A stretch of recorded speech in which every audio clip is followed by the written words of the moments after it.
Hi, and you're now with the Forerunner Chronicles. Alright everybody, we're doing this video to prove to you that the New World Order will come into existence. And I said will come into existence. And when it does, of what nature the New World Order government structure will be.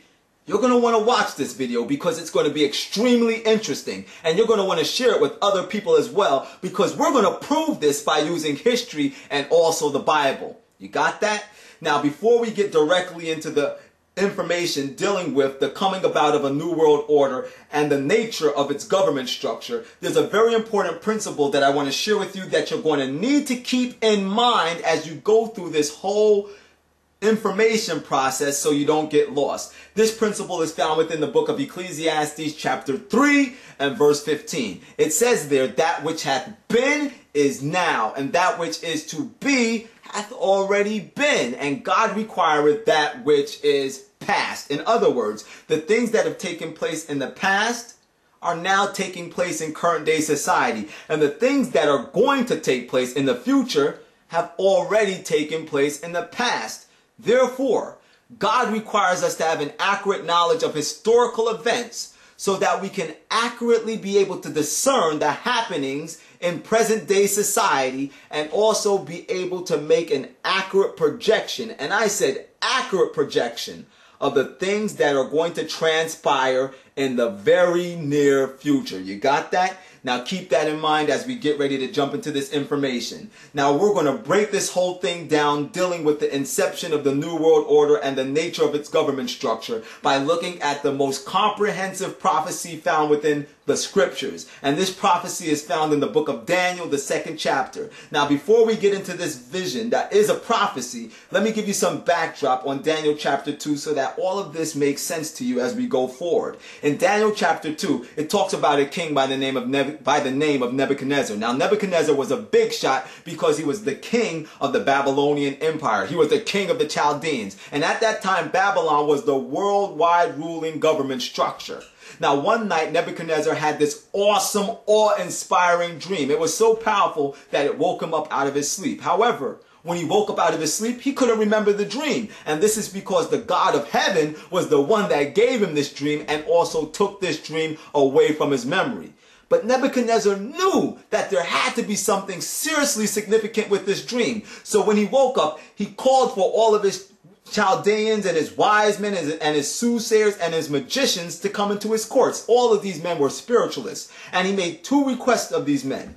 He requested of them that they, 1, reveal to him what the dream was that he had, that he couldn't remember, and 2, to give him an interpretation of that dream. But like I said, this dream was given to Nebuchadnezzar by God, and those men were spiritualists, and they could never reveal to Nebuchadnezzar a dream that was given to him by God. Because the Bible says in the book of Deuteronomy chapter 29 and verse 29, the secret things belongeth unto the Lord thy God, but those things which are revealed belong unto us and to our children forever, that we might do all the words of his law. In other words, only a child of God, only a man or a woman that is being obedient to the commandments of God will God reveal his truths unto to share with the world. You got that? And these men were spiritualists. They definitely didn't fall into this category.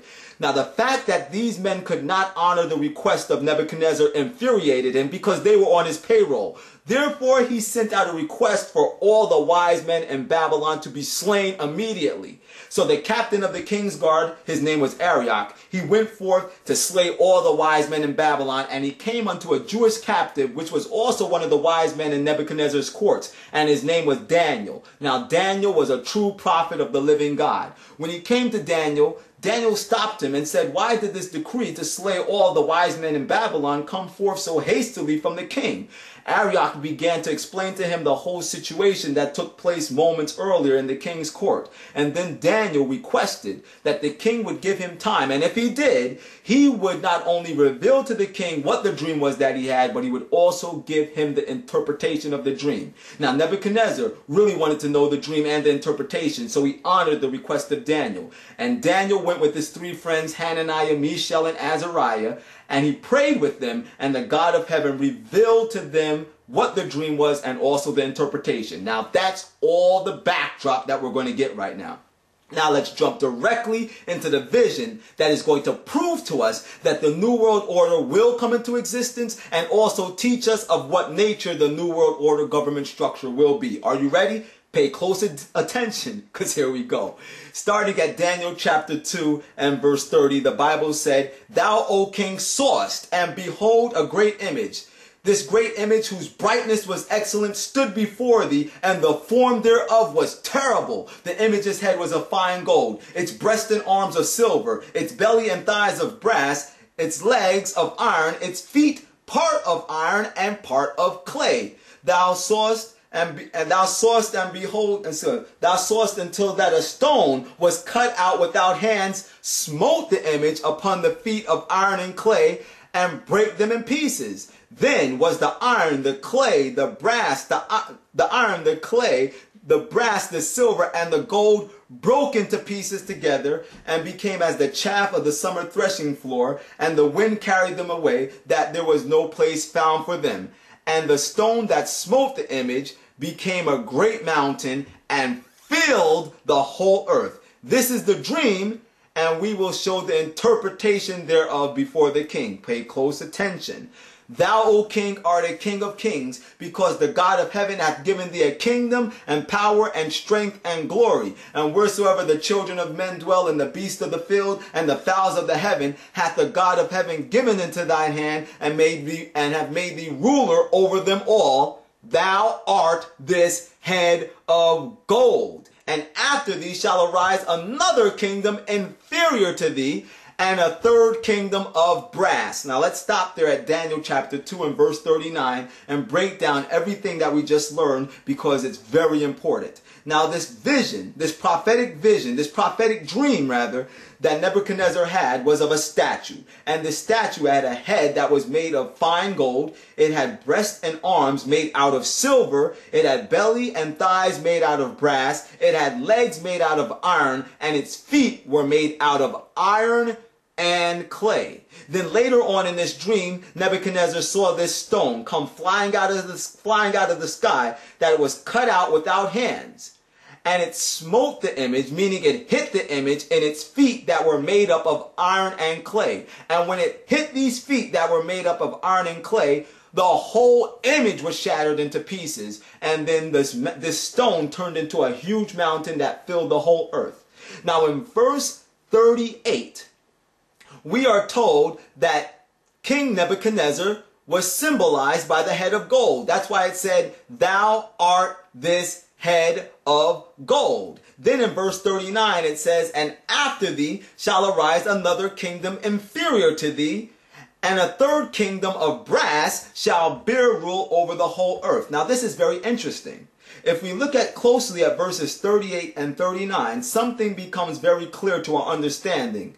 And the fact that comes very clear to our understanding is that all the metals that this image is composed of, these metals are actually symbolic of kingdoms. That's why Daniel let him know that the head of fine gold was a symbol of himself. Nebuchadnezzar was simply the king of Babylon. Being the king of Babylon, it meant that he was the representative of the Babylonian Empire.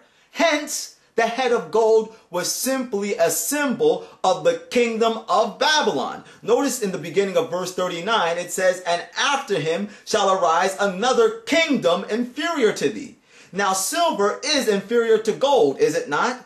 And we are told there that another kingdom inferior to the king of Babylon, which was symbolized by the head of gold, would come into existence after his kingdom fell. And then it says in verse 39 that a third kingdom of brass would come into existence and bear rule over the whole earth. So once again, simply, these metals were just symbols of kingdoms. Now in contemporary language, or like I would like to say modern day language, we wouldn't say kingdoms. We would say that these metals were symbols of states, political powers, but keyly states. Because a kingdom is, in its simple definition, is just a state that is ruled by a king or a queen. So when we look at these metals, we're looking at states, powers of states, stately powers. And the first stately power, the first worldwide ruling government structure that we see symbolized in this statue is the kingdom of Babylon in that head of gold.